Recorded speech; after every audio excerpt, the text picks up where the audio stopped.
What if your body was never the real prison, but the key? They say you sleep every night, but do you?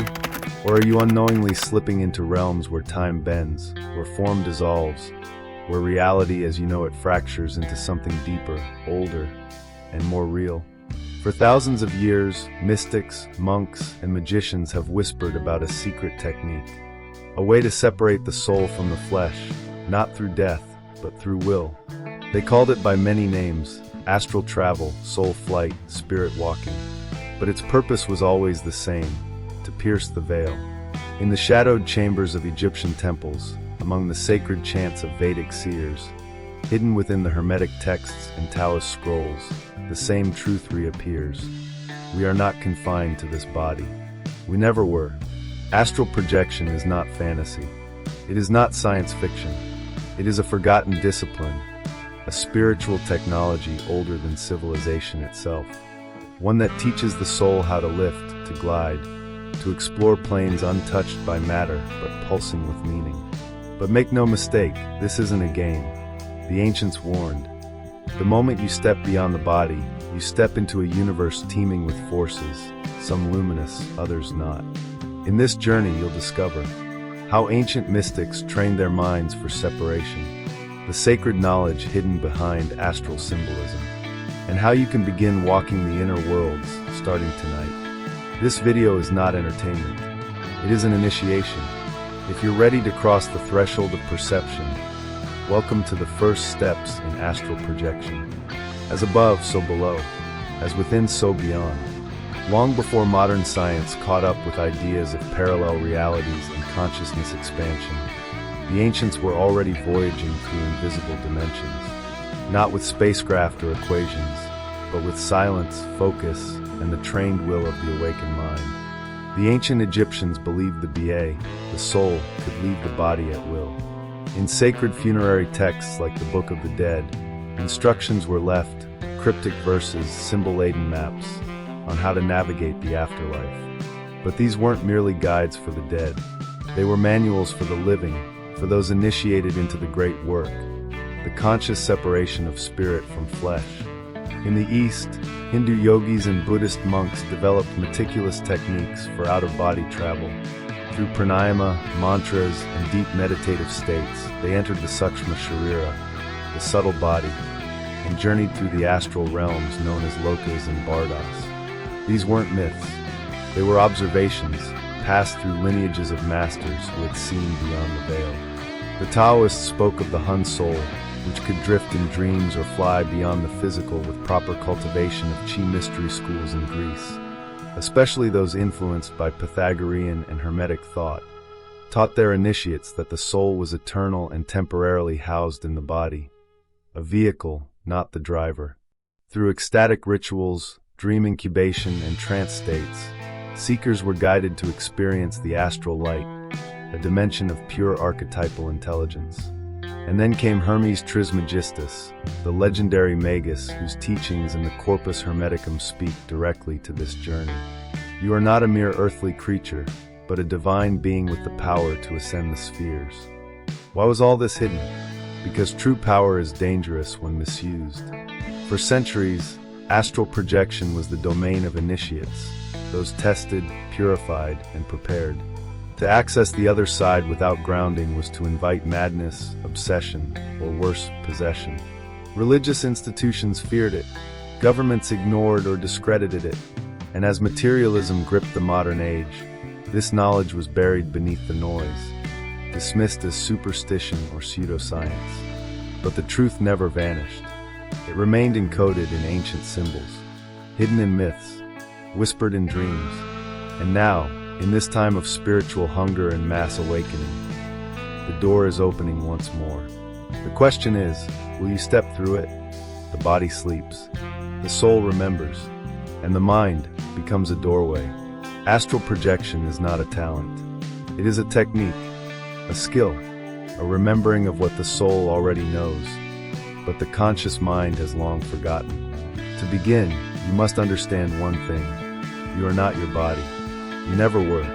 The body is your shell, your vessel. It anchors you in this material plane, but it is not the totality of who you are. Inside it lies your etheric double, the astral self, a shimmering replica of your physical form, woven from subtle energy. This astral body is not bound by gravity, space, or time. It can pass through walls, fly beyond stars, and explore dimensions invisible to the waking eye. But it does not operate on command. To access it, you must enter a borderland state, a twilight zone between waking and dreaming known as the hypnagogic threshold. Here, reality softens, the conscious mind surrenders, and the astral gateway creaks open. This state can be induced by techniques such as progressive relaxation, quiet the body until it is fully still, like a corpse. Mind awake, body asleep, train the awareness to remain alert as the body shuts down. A vibrational state awareness, a deep buzzing, shaking sensation often signals the separation process is beginning. These sensations aren't hallucinations. They're energetic dissonances between your physical and astral forms, as if one is trying to peel away from the other. Ancient initiates likened it to a serpent shedding its skin. At first, the body feels heavy, then weightless. Then something clicks. A sudden snap, a floating shift, a sense that you are no longer in your body, but hovering above it. Look down, and you may see yourself lying still, peaceful, unaware. At this moment, fear is the greatest enemy. The rational mind, desperate to retain control, will try to pull you back. You must resist, not with force, but with calm, curiosity, surrender. You are safe. This is not death. This is the soul's rehearsal for eternity. But be warned, the astral plane is layered, not linear. At first, you may only hover in your room, feeling like a ghost in a dream. But as you grow bolder, more detached, you begin to move. Through walls, through cities, through symbols and strange landscapes that reflect not just places, but thoughts, emotions, and archetypes. You are no longer navigating space. You are navigating consciousness itself. And this is only the beginning. To travel the astral is not to move through space, but to pierce through illusion. Once the separation occurs, a new question arises. Where are you? You may see your bedroom, but distorted, tinged with surreal light or symbols etched into the walls that were never there. That's because the astral plane is not a carbon copy of the physical world. It's a malleable reflection of thought, emotion, and symbolic resonance. The first layer of the astral realm is often called the etheric plane. It's the closest to our physical dimension. Here, objects and places look familiar, but feel off. Colors are more vibrant. Time feels slow or non-existent. You may find yourself walking through walls, floating, or instantly teleporting through intention alone. But beyond this veil lies deeper strata, realms shaped by thought, belief, archetype. This is where things become strange. You may encounter beings, some luminous, others shadowed. Some are thought forms, creations of your subconscious. Others are autonomous entities, guides, watchers, fragments of the collective mind. In ancient texts, they're described as egregores, daimons, or inner guardians. These encounters can be enlightening or unsettling. You may also find yourself in symbolic dreamscapes, temples of light, floating cities, ancient ruins that don't exist in this world, but feel deeply familiar, like places you once knew before birth. In the Tibetan Book of the Dead, these are referred to as bardas, intermediate states between life, death, and rebirth. In the Kabbalistic tradition, this is the crossing of paths between Yesod and Tifereth, where the soul confronts its illusions and latent truths. But beware of lucid dreaming masquerading as projection. The difference? Lucid dreams occur within the personal mind, like a movie you're editing in real time. Astral projection, however, steps outside of the individual ego into a shared, objective dimension. You don't control everything here. You observe. You navigate. And what of the silver cord, that shimmering thread you may glimpse connecting your astral self to your body? It's real. Mentioned in the book of Ecclesiastes and echoed in countless esoteric sources, the silver cord is your lifeline. Severing it prematurely is not only rare, it's nearly impossible unless your time in the physical world is truly complete. Another myth, that one can be possessed while outside the body. But if your spiritual hygiene is strong, anchored by intention, awareness, and self-trust, such fears dissolve. Protection is found not in rituals, but in clarity of heart. What's most fascinating is this. Many people already astral project, but mistake it for intense dreams, sleep paralysis, or out-of-body episodes during trauma. The difference between random experiences and intentional travel is training. Practice. Conscious will. You're not learning something new. You're remembering something ancient, an ability you were born with that society has taught you to forget. Because a society of souls who can leave the body can no longer be controlled by those who profit from fear. The secret to leaving the body is learning how to still it. It begins not with exotic rituals or sacred herbs, but with discipline, intention, and stillness. The first key is preparation of the vessel. Your physical body must be completely relaxed, your nervous system calmed, and your thoughts as still as a moonlit lake. Here's how to begin your practice. Step 1. Ritual of stillness. Find a time when you won't be disturbed, preferably in the early morning hours, between 3 and 5 a.m., known as the spiritual window, when the veil is thinnest. 1. Set the space. Dim the lights. Burn a little incense if you like.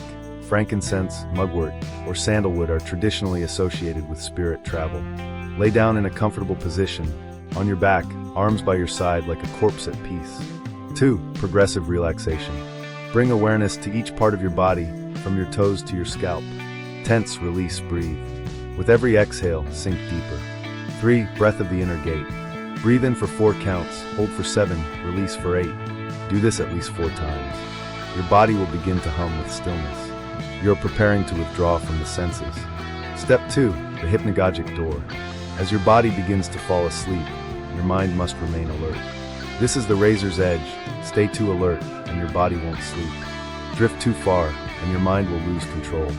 To walk this threshold, focus on a single point, your third eye, or a flickering mental image. Visualize yourself rising, gently, above your body.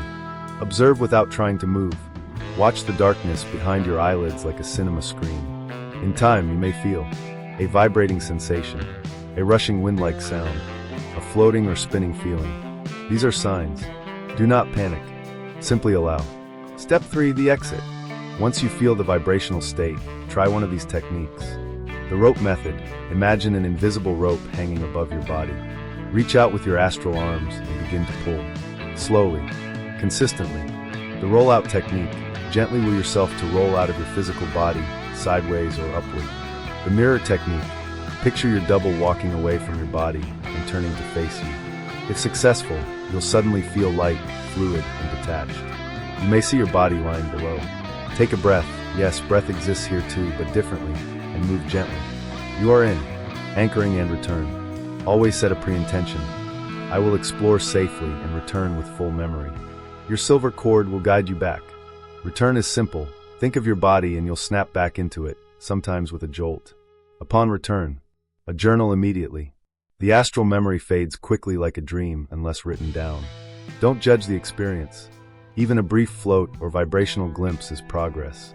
Overcoming blocks. Fear. Replace it with curiosity. Remember, fear is a sign the ego is losing control. Distractions. Practice mindfulness during the day. Your ability to focus while awake shapes your projection at night. Doubt. This is the most subtle enemy.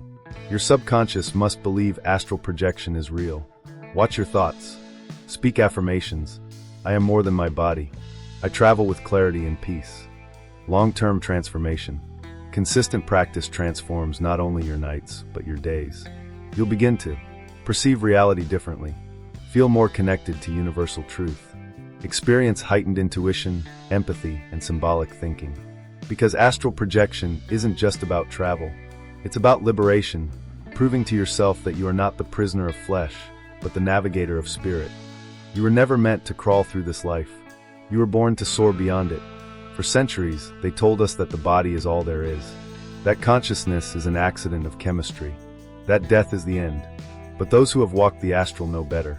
They know that beyond the veil of waking life lies a vast ocean of awareness, timeless, formless, and infinite. A dimension where thought becomes movement, where emotion becomes color, and where the soul finally remembers its wings. Astral projection is not about escape. It's about return. Returning to a state of knowing that was once native to us, before the noise, before the forgetting, before the machine of the world trained us to see with only our eyes. Each time you separate from the body, you separate from limitation. You prove to yourself that you are more than muscle and bone, You are mind, light, presence. But this path is not for the curious. It is for the courageous. Because when you leave the body, you don't just explore other worlds, you expose the one you live in. You begin to see the illusions of control, the artificial boundaries, the sleeping masses. And that truth, it changes you. You no longer fear death. You no longer feel alone.